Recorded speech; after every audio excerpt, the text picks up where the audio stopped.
என்னென்னைக்கு என்னென்ன உணவு எடுத்துக்கணும்? அதோட சயின்டிஃபிக் ரீசன் என்ன? அப்படின்றத நம்ம லாஸ்ட் வீடியோஸ்ல பார்த்துருப்போம். இன்னைக்கு நாம பார்க்க போறது, புதன்கிழமையில என்ன உணவு எடுத்துக்கணும்? அந்த உணவு எடுத்துக்கிறதுனால, நம்ம உடல்ல ஏற்படக்கூடிய மாற்றங்கள் என்ன? அப்படின்றத நம்ம பார்க்க போறோம். "ஹே கேர்ள்! நீ பாட்டுக்கு இன்னைக்கு இந்த ஃபுட் தான் சாப்பிடணும், இன்னைக்கு இந்த ஃபுட் தான் சாப்பிடணும்னு சொல்லிட்டு போயிட்டே இருக்க. ஆ நெட்ல இருக்கிறதெல்லாம் பார்த்து, சாப்பிட்டு யார் யாருக்கு என்னென்ன ஆயிட்டுருக்குன்னு சொல்லி நாங்க டிவிலயும், நெட்லயும் பார்த்துட்டு தானே இருக்கோம். நீ சொல்ற ஃபுட் மட்டும் எப்படி எங்களுக்கு செட் ஆகும்? எத வச்சு நாங்க நம்புறது? சரியான கொஸ்டின் கேட்டிருக்கீங்க. ஆக்சுவலா வாதம், பித்தம், கபம் இதுல நம்ம உடல்ல எது அதிகமா இருக்கு, எது குறைவா இருக்கு, அத நம்ம எப்படி பேலன்ஸ் பண்ணணும் அப்படின்றது எல்லாமே வந்து ஒரு டாக்டரால மட்டும் தான் நாடி பிடித்து சொல்ல முடியும். இப்ப என்ட்ட ஒரு பேஷண்ட் வராங்கன்னா, அவங்களுடைய நாடி பிடித்து என்னால சொல்லிற முடியும். அது மட்டும் தான் சரியான உணவாவும் இருக்கும்.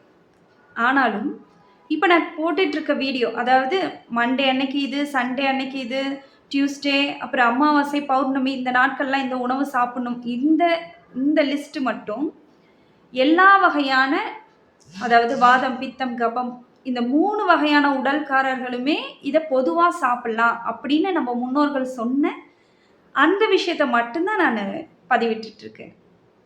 அப்படி ஆ புரியுது, புரியுது, புரியுது. ஓகே. புதன்கிழமையில நம்ம எடுத்துக்க வேண்டிய உணவு என்ன அப்படின்னா, பச்சை பயிறு. இந்த பச்சை பயிர வந்து எடுத்துக்கிறதுனால, குறிப்பா குழந்தைகளுக்கு கான்சன்ட்ரேஷன் வந்து ரொம்ப இன்க்ரீஸ் ஆகும். கிளாஸ்ல வந்து பார்த்தீங்கன்னா, குழந்தைங்க வந்து மிஸ் எடுக்கிற லெசன வந்து தொடர்ந்து கவனிச்சுட்டே இருப்பாங்க. அட்டென்ஷன் குடுத்துட்டே இருப்பாங்க. டக்குனு ஒரு சடன் ஸ்டேஜ்ல நிறுத்தி, "இப்ப என்ன சொன்னேன்னு சொல்லு" அப்படின்னா சொல்லத் தெரியாது. ஸோ, அதுபோல இது போல இருக்கக்கூடிய குழந்தைங்களுக்கு கான்சன்ட்ரேஷன் பவர வந்து இன்க்ரீஸ் பண்றதுக்கு, பச்சை பயிறு தான் ஃபர்ஸ்ட் பிளேஸ்ல இருக்கு. அடுத்தது மலச்சிக்கல்.